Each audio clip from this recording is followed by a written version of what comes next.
गोपीनाथ मुंडेला दुसरं बंधन करून आमच्या भगिनीताई पंकजाताईच्या साथीला उभा राहणारा राष्ट्रीय समाज पक्षाचा वाद आपल्या बरोबर आहे हे सांगण्यासाठी आलेला आहे. आदरणीय नामदार प्राध्यापक राम शिंदेजी, आदरणीय नामदार सदाभाऊ खोत, खासदार राजू शेट्टी, खासदार प्रीतमताई मुंडे, आमदार खेरगिले, आमदार मुरकुटे, आमदार ठोंबरे, आमदार रागाळेताई आणि आमचे भाऊजी केंद्रे साहेब, खराळ साहेब आणि दुसरे आमचे भाऊजी राष्ट्रीय समाज पक्षाचे नेते अनिलजी पालवे साहेब, सोंडे साहेब आमदार आणि पत्रकार बंधू आणि भगिनीनो, बांधवांनो, आजचा विजय हा पंकजाताईचा झालेला आहे हे त्रिवाधा सत्य आहे.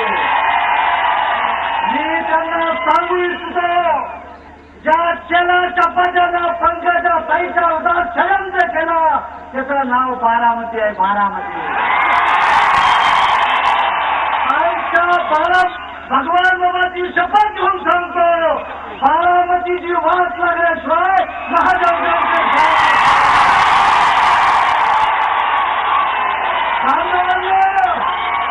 बांधवांनो, बारामतीची सुपारी घेऊन जो कळीचा चमचा काम करतो कधी वाट काय चूक होता.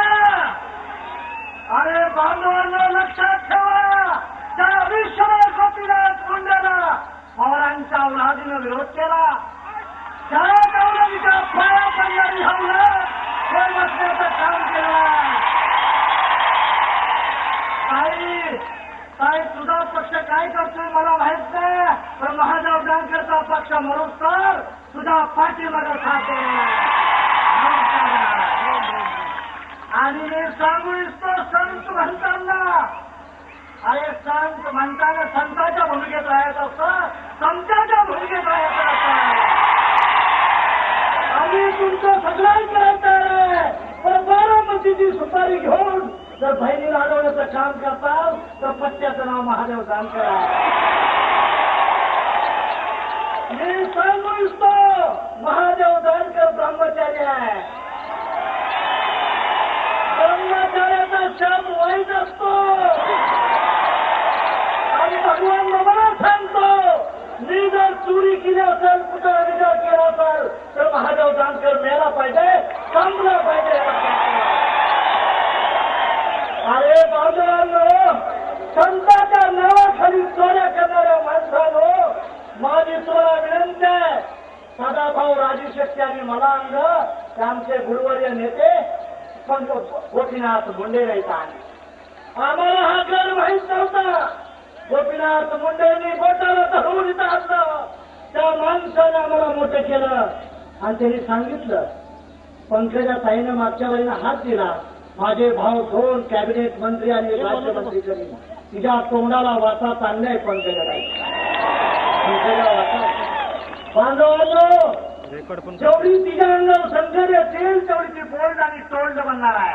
बोल्ड आणि टोल्ड बनणार.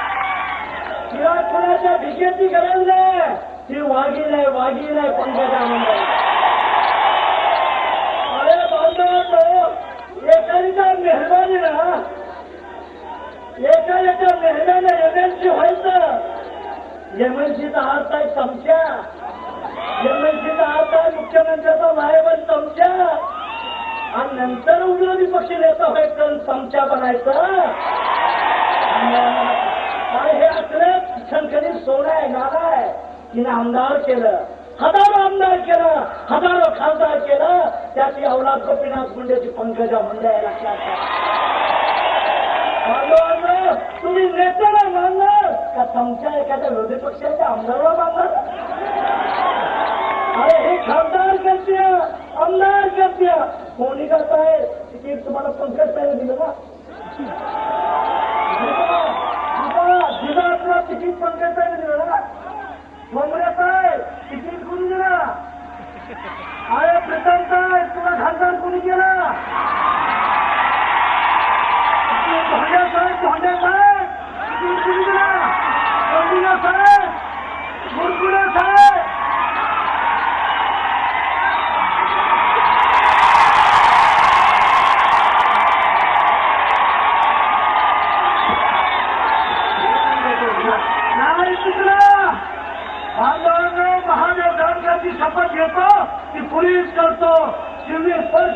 घरी गेलो नाही, संसार केला नाही.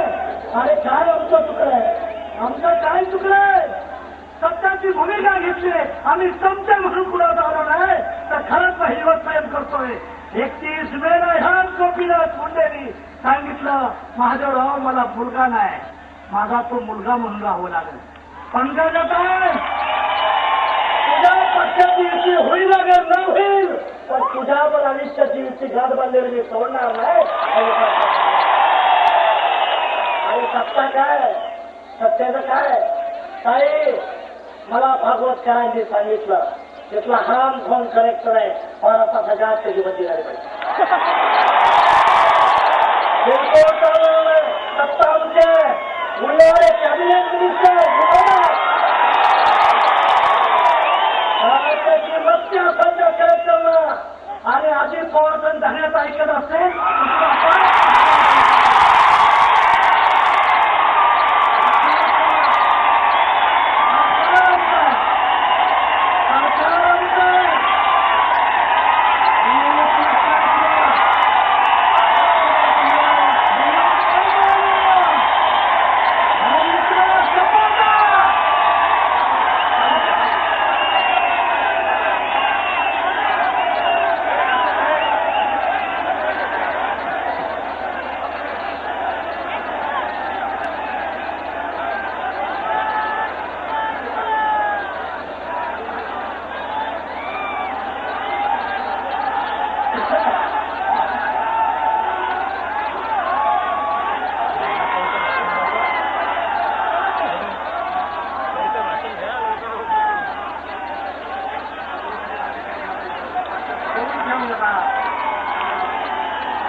काळजी करू नका, माझी तब्येत अतिशय चांगली आहे. काही अजून मी 33 वर्ष मरणार नाही, परंतु बारामतीचं वाटोळ केल्याशिवाय शांत. मी शपथच घेतली बांधवांनी, ज्या मुंडे साहेबांना आयुष्यभर ज्यांनी विरोध केला, ते काल मला ऐकायला मिळालं की गोपीनाथ मुंडेच्या नावानं नाट्यसभा घडवलं.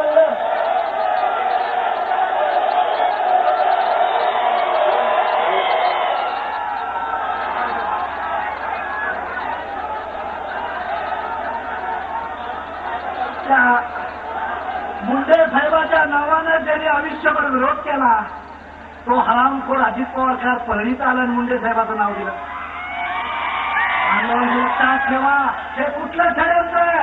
आणि मुंडेच्या बरोबर पंकज साहेब, प्रसन्न साहेब, महादेव जानकर होऊ शकतो, हा धान्य होऊ शकत नाही.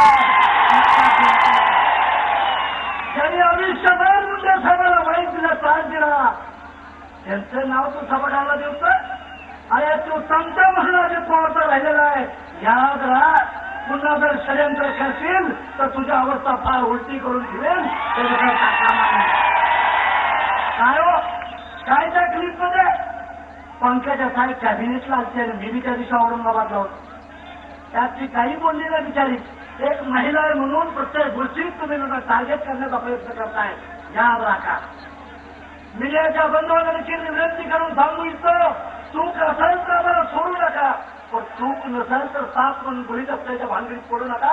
हीच माझी कळकळीची आपल्याला विनंती आहे. बांधवा, सरकारमध्ये आलेली आहे ना, आम्हाला माहिती आहे ना रूल्स अँड रेग्युलेशन कॅबिनेटचे, यांनी शिकवायची गरज नाही आम्हाला. म्हणून बांधवांना मी तुला सांगू इच्छितो, ताई माझी विनंती, आपण जमिनीत घेऊ इथं विषय आता करायचा काय,